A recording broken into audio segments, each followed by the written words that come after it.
సంఘం ఆధ్వర్యంలో కంటిన్యూస్ గా జరుగుతున్న ఈ రిలే నిరాహార దీక్షకి వివిధ సంఘాల నుండి రోజు కూడా మద్దతు తెలుపుతున్నారు.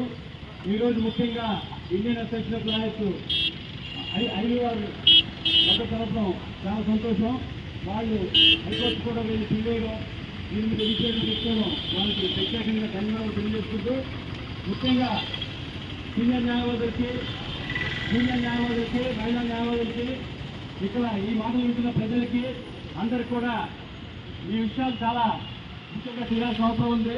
ఇది ప్రజా వ్యతిరేక చట్టం, చట్టం కాబట్టి దీని మీద అందరూ కూడా స్పందించాల్సిన అవసరం ఉంది. దీనివల్ల ఎవరు నష్టపోతారని మొత్తం మనం చూసుకుంటే కనుక ఎవరికైతే ల్యాండ్ ఉంటుందో, ఎవరికైతే ప్లాట్ ఉంటుందో, ఎవరైతే లీడ్ అగ్రిమెంట్ ఎంటర్ అవుతారో, ఎవరైతే సన్నకారు రైతులు ఉంటారో, ఎవరైతే చిన్నకారు రైతులు ఉంటారో, ఎవరికైతే ఇక్కడ వీళ్ళు ఆంధ్రప్రదేశ్లో నివసిస్తున్నారో అందరూ కూడా దీని వల్ల ఎఫెక్ట్ అయ్యి అందరూ కూడా లిటిగేషన్లో పడిపోయి ఈ స్టేట్లో ల్యాండ్ ఆర్డర్ తర్వాత వచ్చి సివిల్ లిటిగేషన్ పెరిగిపోయి చాలా అల్లకల్యంగా జరిగింది. కాబట్టి న్యాయవాదులుగా, న్యాయ చట్టం తెచ్చిన వాళ్ళగా ముందుగా మేము మేలుకొని న్యాయవాదులుగా ఈరోజు రాష్ట్ర వ్యాప్తంగా అన్ని బార్ అసోసియేషన్లు కూడా మేము బహిష్కరించి ప్రజలకు అవగాహన కలిగించాలని ఉద్దేశంతో ఈరోజు రోడ్డు మీద రావడం జరిగిందనే విషయాలు ప్రజల్లో గ్రహించాలనే విషయాన్ని మేము అన్ని చోట్ల కూడా అన్ని బార్ అసోసియేషన్లో ఎవరికి వ్యక్తిగతంగా వారు వ్యక్తిగతంగా ఆర్గనైజేషన్ పరంగా విలేజ్లో వివిధ చోట్ల అన్ని చెప్పడం జరుగుతుందనే విషయం మనందరికీ తెలుసు.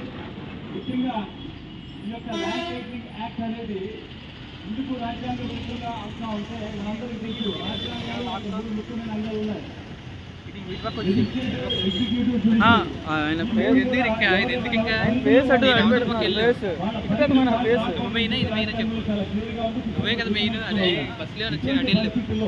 లెజిస్లేటివ్, ఎగ్జిక్యూటివ్ ఇద్దరు కూడా కూడబడుకొని జ్యుడిషియరీ యొక్క పరిధిలోకి వచ్చి మెల్లిమెల్లిగా జ్యుడిషియరీ నిర్వీర్యం చేసే ప్రక్రియ జరుగుతుంది. కాబట్టి దేశవ్యాప్తంగా న్యాయవాదులందరూ కూడా హెల్ప్ కావాల్సిన అవసరం ఉందనే విషయాన్ని ఈరోజు అందరూ కూడా తెలియాల్సిన అవసరం ఉంది. కేవలం ఆంధ్రప్రదేశ్లో ఉన్న సమస్య కాదు. ఈ సమస్య న్యాయవాద వృత్తి కాకుండా న్యాయ వ్యవస్థ మీద ఒక విధమైనటువంటి కర్తవ్యంగా మనం భావించి చాలా ఎలర్ట్గా ఉండి ప్రజలందరూ కూడా అప్రాప్తం చేయాల్సిన అవసరం ఉంది. ఎందుకంటే మనందరికీ తెలుసు 41 CRPC నోటీస్ వచ్చిన తర్వాత, స్టేషన్ కేసు వచ్చిన తర్వాత ఏ విధంగా అయితే పోలీసులు వాళ్ళ పరిస్థితి దాటి కూడా వాళ్ళు ఏం చేస్తున్నారు, ఎలాగ అన్యాయం చేస్తున్న విషయం మనందరికీ తెలుసు. మనం కనుక సైలెన్స్గా ఉంటే న్యాయవాదులుగా గత సమాజానికి చూపు కాబట్టి మనం ఈరోజు మాట్లాడుతున్నాం. ముఖ్యంగా ఈ ల్యాండ్ టైటిలింగ్ యాక్ట్ వల్ల జరిగే డిస్ప్యూట్ ఎలా జరిగే చూస్తుంది కనుక ఎవరి దగ్గరికైనా ఏదైనా ఒక ప్రాబ్లం వచ్చినప్పుడు అది ఒక తగాదా వచ్చినప్పుడు జనరల్గా ప్రజలు ఏం చేస్తారంటే పోలీస్ స్టేషన్కి వెళ్తారు. అప్పుడు పోలీసు బాగుంది సివిల్తో కాదా, మేము దీంట్లో ఉండకూడదు ఎందుకంటే సుప్రీం కోర్టు గైడ్లైన్స్ ఉన్నాయి, నువ్వేమో కోర్టుకి వెళ్ళి సివిల్ కోర్టుకి వెళ్ళి చెప్తారు. వాళ్ళు ఏం చేస్తారు, సివిల్ కోర్టుకు వస్తారు. సివిల్ కోర్టుకు వస్తే సివిల్ కోర్టులో ఏం చెప్తారు, ఈ చట్టం ప్రకారం ఇంప్లిమెంట్ అయితే కనుక సివిల్ కోర్టుకి నిర్దేశించింది కాబట్టి మీ న్యాయవాదులుగా మేము వేయించలేదు, కోర్టు కూడా ఇవ్వలేదని చెప్పి నువ్వు ఏం చేయాలి దగ్గరికి వెళ్ళని చెప్తారు. అటువంటిప్పుడు అతను ఎవరి దగ్గర వెళ్ళాలా, టైటిలింగ్ ఆఫీసర్ దగ్గరికి వెళ్ళాలి. టైటిలింగ్ ఆఫీసర్ దగ్గర ఒక్కసారి ఆలోచించండి, 500 మందికి పైగా సివిల్ జడ్జెస్ ఈ రాష్ట్రంలో ఇంకా ఎక్కువ మంది ఉన్నారు. 50-60 వేల మంది వరకు న్యాయవాదులు ఉన్నారు. న్యాయవాదులు వచ్చేసరికి అసలు ఎటువంటి లాభాపేక్ష లేకుండా అసలు కేవలం న్యాయవాదులు వచ్చే చేయాలని చెప్పి వారి కోసం చట్టం యాక్ట్ ఇస్తున్నప్పుడు అంత డెడికేటెడ్ అయిన న్యాయ నిపుణులు వాళ్ళు చదువుకుని ఉన్నారు. అలాగే ఎంతో శిక్షితులైన జడ్జీలు ఉన్నారు.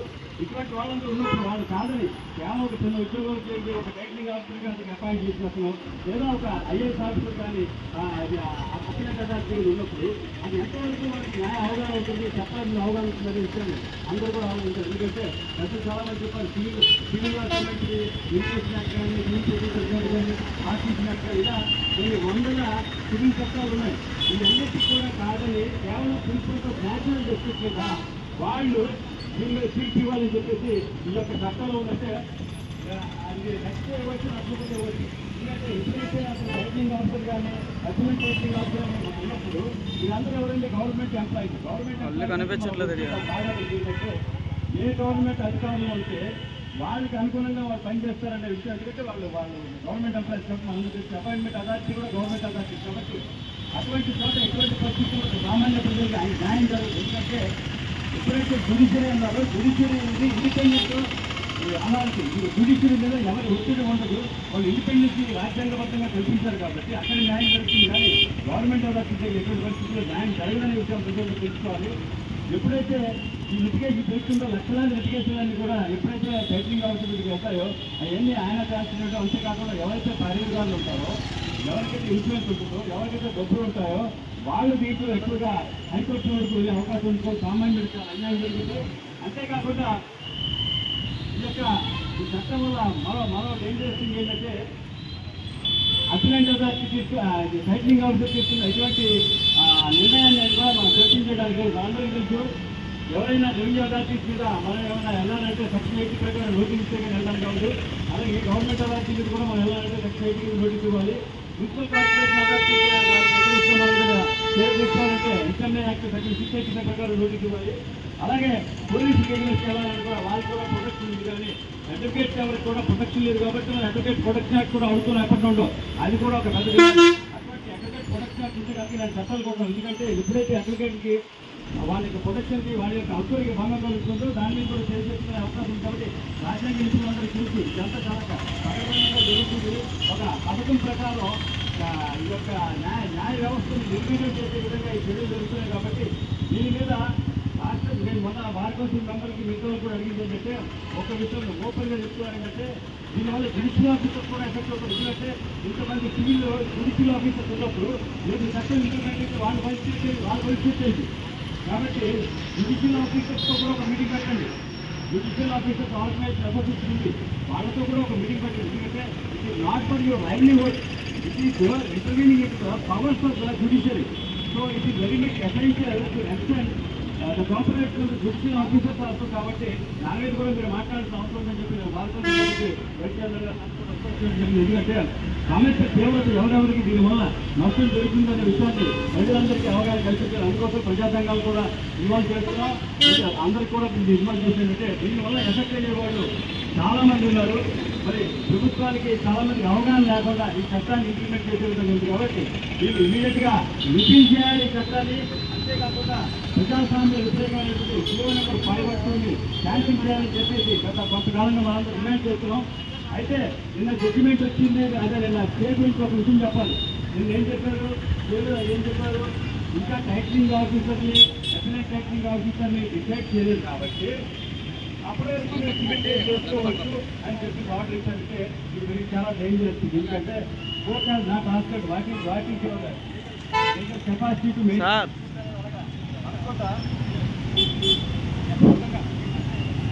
అడగకుండా కేవలం until they appoint officers, fighting officers. So civil suits can be accepted by the different district judges, the courts. They cannot reject it with the picture. This is a positive sign to the government. ఇంకొక విషయం చెప్తున్నా very clearly, నేను ముగిస్తాను. రెండు విషయాలు గుర్తుపెట్టుకోవాలి. ప్రభుత్వం వేరు, కోర్టు వేరు. ప్రభుత్వం వైపు నుండి ఒక ఇంచు కూడా మన వైపు ఏ విధటువంటి సహకారం లేదు, రాలేదు, అనే చెప్పలేదు. అటువంటి పరిస్థితుల్లో ప్రభుత్వం తీసుకున్న ఈ చర్య మీద మనం ఈ స్ట్రైక్ని కంటిన్యూ చేయాల్సిన అవసరం. ఎందుకంటే ప్రభుత్వం దిగి రావాలి, ఈ యొక్క యాక్ట్ రిలీజ్ చేయాలి, ఈ యొక్క జీవోని వాళ్ళు క్యాన్సిల్ చేయాలి. కోర్టు పనిచేయండి అనేది న్యాయపరంగా వార్కొంచెలు వెళ్తారు, ఐలు వెళ్తారు, మిగతా వాళ్ళు వెళ్తారు. కాబట్టి కోర్టు పరంగా అది different thing. But what we are demanding to government is government has not taken any consideration of our demand. Even ముఖ్యమంత్రి గారు అపాయింట్మెంట్ కూడా దొరకాలి. అటువంటి చాలా బాధాకరమైన పరిస్థితి. 60,000 మంది వరకు న్యాయవాదులు ఉండి, న్యాయ వ్యవస్థ ఇంత పెద్ద న్యాయ వ్యవస్థ నుండి ఇంతమంది వెళ్తే అక్కడ ముఖ్యమంత్రి గారు అపాయింట్మెంట్ కూడా మనకు దొరకని పరిస్థితి ఉందంటే నిజంగా ఇది ఎంత బాధాకరమైన విషయం అంటే చాలా ఫ్యాసిలిటీ. ఎందుకంటే ఏదో అడ్వకేట్ గురించి మాట్లాడడానికి మన సభ్యులు వెళ్ళాలి. ఇది రాష్ట్రంలో ఉన్న ప్రతి పౌరుడు కూడా దీన్ని ఎఫెక్ట్ అవుతున్నారు. కాబట్టి వాళ్ళ గురించి మాట్లాడగలిగారు. కాబట్టి ముఖ్యమంత్రి గారు అపాయింట్మెంట్ ఇవ్వాల్సిన అవసరం ఎంతైనా ఉంది. కాబట్టి ఇమీడియట్ గా మీటింగ్ పెడితే ముఖ్యమంత్రి గారితో పెట్టాలి.